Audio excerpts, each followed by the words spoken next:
Langit biru mengawali petualangan saya pagi ini bersama para pemanah ikan profesional dari Tanah Rencong.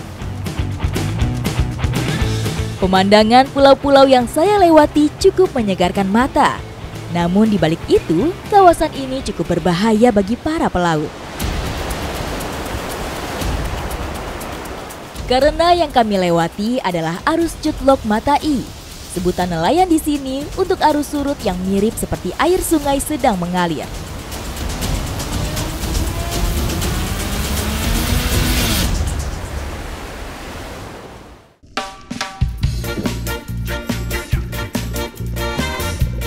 Target spearfishing kita adalah ikan karang besar seperti GT dan ikan kue. Perubahan arus pagi ini membuat air keruh, sehingga membatasi jarak pandang. Setelah mengintai, akhirnya satu tembakan Bang Irfan mengenai sasaran.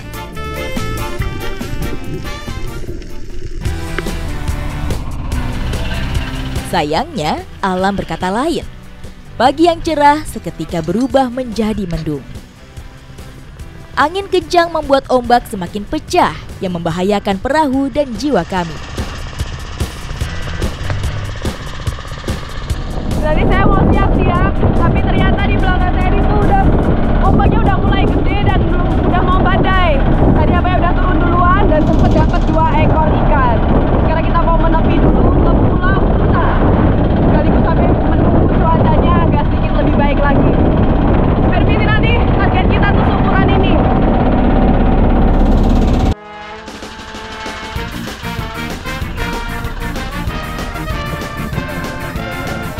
Bang Irfan dan Bang Ogem turun lagi untuk melihat kondisi arus di sekitar pulau.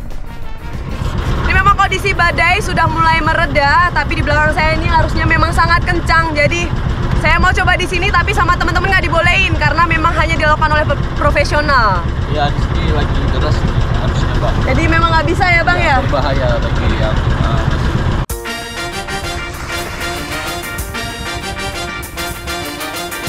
Arus sangat kencang mengalir di antara dua pulau. Namun, keberanian kedua pemanah ikan profesional ini patut saya acungi jempol. Mereka mengetahui titik yang bisa diselami dan rute untuk menghadapi arus seperti ini.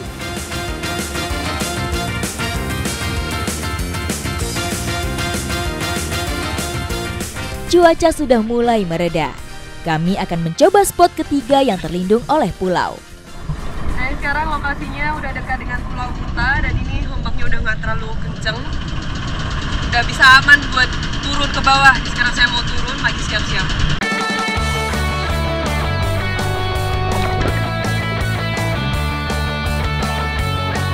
Meskipun jarak pandang tidak begitu jelas, namun arus di sini tidak terlalu kencang seperti dua spot sebelumnya. Beberapa gerombolan ikan kecil sudah mulai terlihat di antara terumbu karang.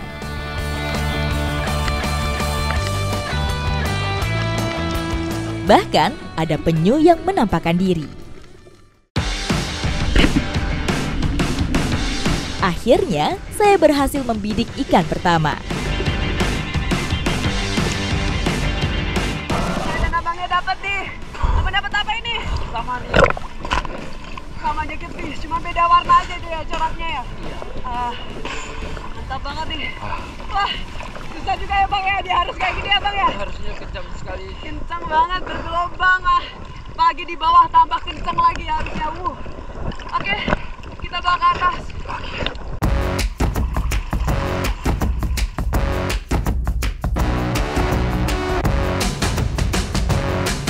Menyelam sambil menahan arus yang kencang sangat menguras tenaga. Kami memutuskan istirahat sambil menikmati suasana pulau. Setelah selesai spear fishing, saatnya kita ini lagi mengolah hasil tangkapan kita sambil menikmati pemandangan di sekitar. Ini ada Pulau Nasi, ada juga Pulau Bate itu di depan. Tapi ini udah pulau luar ini, udah bukan Aceh lagi. Jadi kita lagi menikmatinya di Pulau Bunta. Mantap sekali nih. Pulau Bunta merupakan pulau tidak berpenghuni, tempat singgah para nelayan saat cuaca buruk seperti sekarang.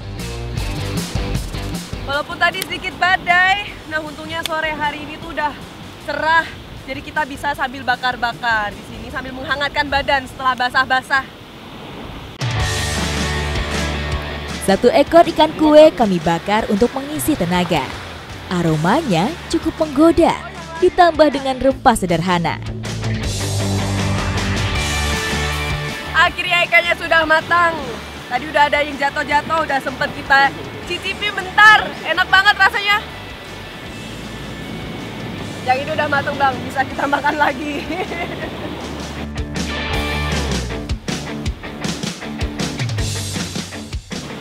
Memang ya, ikan hasil tangkapan yang langsung diolah tuh rasanya beda banget.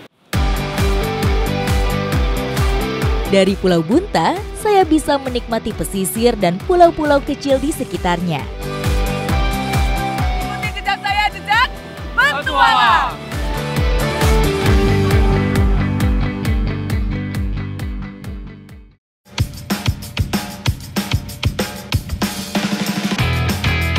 Matahari mulai condong ke arah barat. Seiring dengan surutnya air laut, warga yang tinggal di sekitar Muara Gampong Alunaga, Banda Aceh memanfaatkannya untuk panen salah satu hasil laut.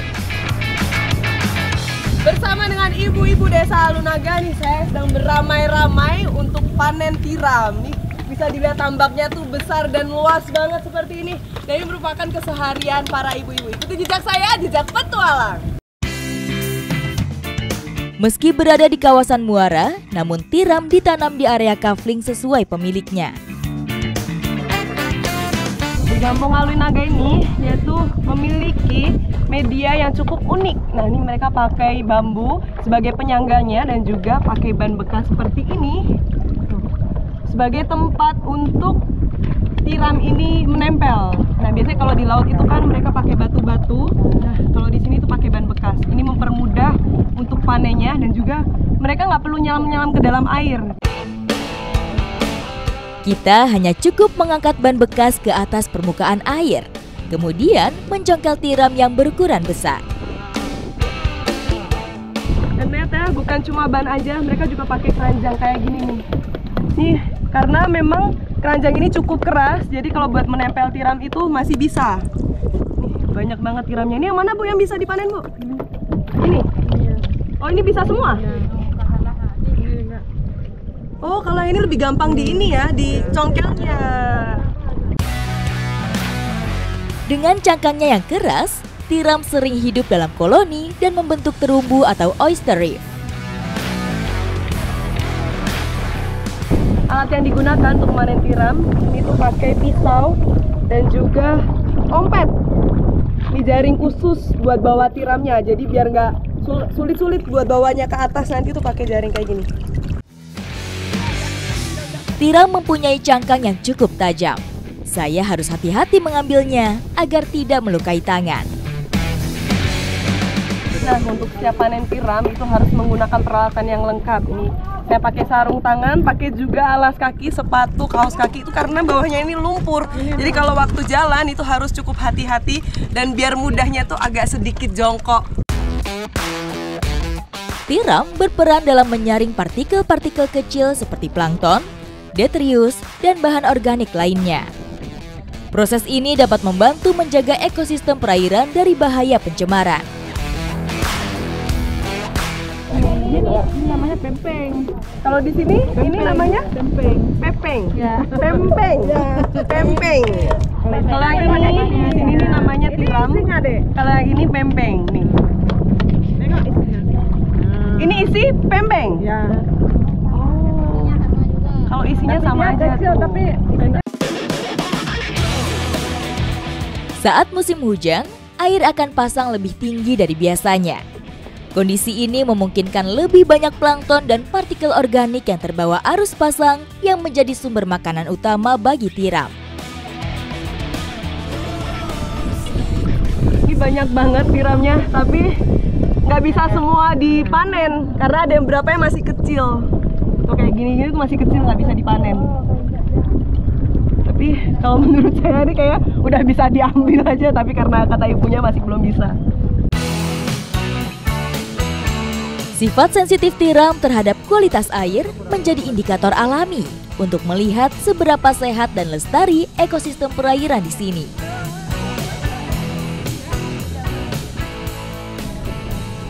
Nah, ini kata ibu tuh bisa dimakan langsung. Sekarang saya mau cobain gimana rasanya kalau makan langsung. Mau turun, Bu? Enak kali. Jalan terus.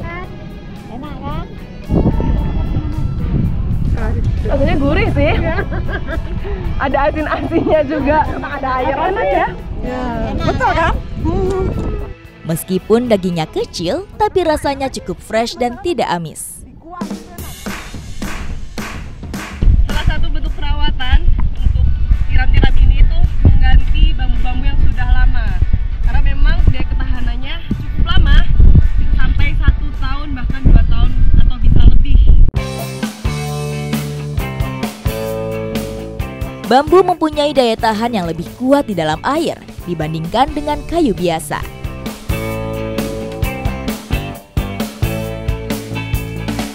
Kita angkat Bu hasilnya Bu. Wow, banyak. Ya, hasil yang kita dapat sudah cukup banyak dan setelah ini kita mau bawa ke atas buat kita olah.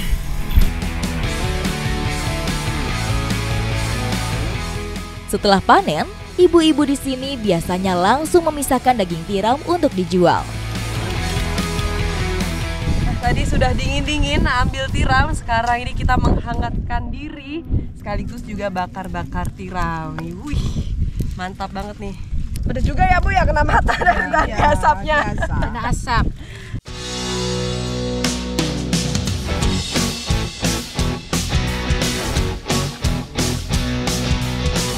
Warga Alunaga biasa mengolah tiram dengan bumbu rempah lokal.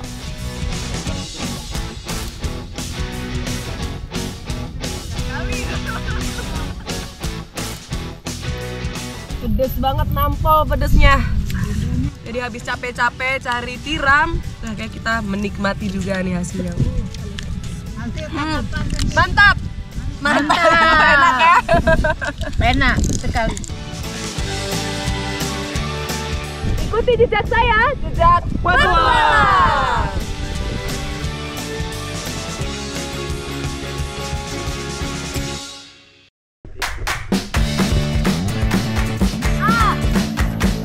Sungai Brayan yang berada di Lembah Haludamar ini dimanfaatkan masyarakat Brayan untuk mencari sumber pangan.